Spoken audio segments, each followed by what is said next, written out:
When choosing your hot stone set, remember to choose stones that are the right size and shape for the function, but are also comfortable for you to hold. Also remember that basalt stone is best for hot stone massage.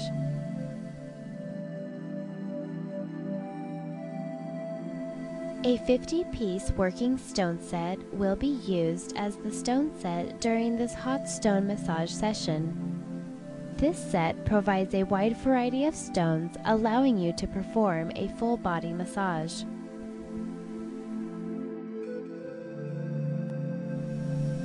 A 50-piece working stone set includes 8 spinal layout stones, 8 large back and thigh stones, 8 medium body working stones, 8 small body working stones, 2 palm stones, 4 facial stones, 8 toe stones, 1 pillow and neck stone, 2 trigger point stones, 1 contour stone. Supplies needed for a hot and cold stone massage session: a set of sheets, massaging oil. Avoid creams or lotions, as most make the water and stone slimy. Be aware of clients' allergies, especially to nut oils. Preferably use grapeseed oil, jojoba, or safflower oil. 3 hand towels, 1 large towel or blanket, 2 pillowcases, an 18-quart hot stone heater designed for hot stones, 1 bowl with cold water, for cooling stones if too hot, chlorine-free shocked product, a cooking thermometer that is waterproof, a plastic slotted spoon, 1 small mesh bag for toe stones, and 2 medium mesh bags, 1 for spinal stones and 1 for facial stones.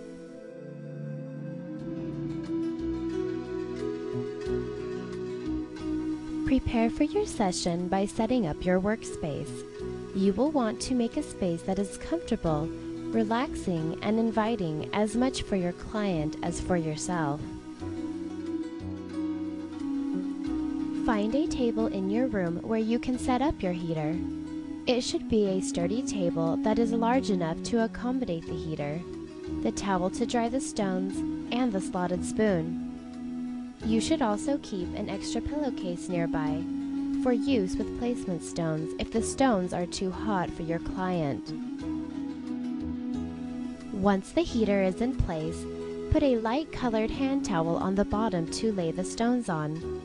This will prevent the stones from hitting the bottom of the heater if dropped and avoid cracking the enamel on the heater or making a loud noise and disturbing your client.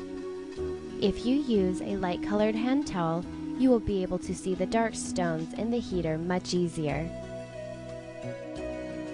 Once your heater is in place, begin laying your stones in the heater.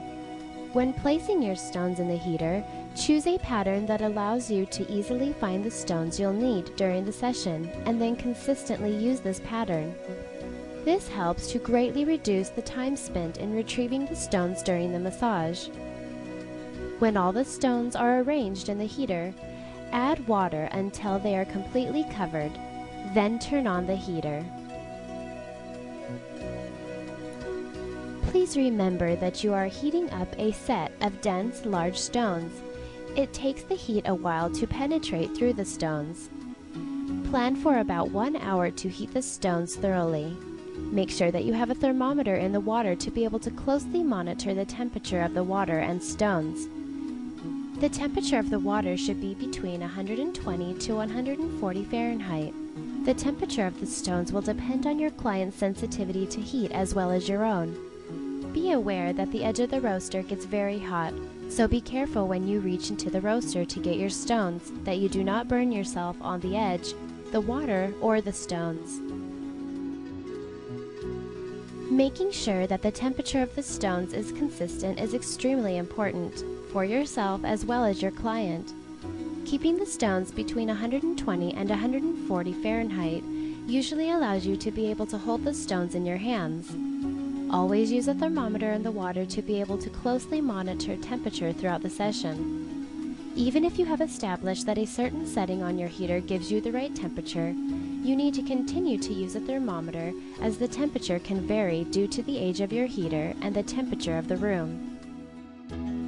A novice stone therapist should work with lower temperatures and practice the stones massage techniques until they have mastered the modality and are comfortable working with the stones and the heat before working at hotter temperatures.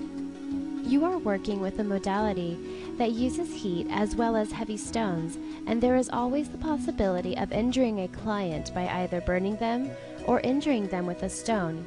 So it is always better to err on the side of caution rather than endanger a client in any way. In many promotional brochures and displays for stone massage, it often shows the client with the stones placed directly on their body. If the stones are hot enough to do a stone massage, then they will burn your client if placed directly on the body.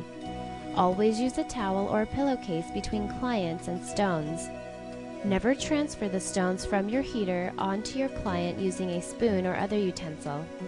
Always have the stones in your hands and introduce the stone with the back of your hand before turning your hands over and placing the stone on their skin as you begin the massage. If the stones are too hot as you pull them out of the heater, you can put the stones in cold water for a short period of time, usually 2 to 3 seconds, to let them cool off. The stones will cool off very rapidly, so do not leave them in the cold water for too long.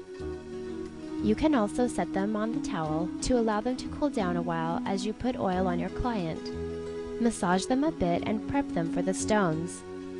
People's heat tolerance varies, so please respect that.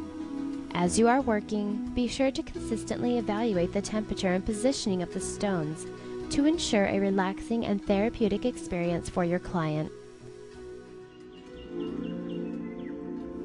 Before placing sheets on your massage table, put down either a large towel or blanket. This is to provide a layer of protection for the covering of your table against the hot stones. With some tables, the stones are hot enough to either melt or soften the plastic covering that your table is made of. Many massage therapists already have a Felice massage table cover for their table. This will work to provide the necessary barrier between the stones and your table.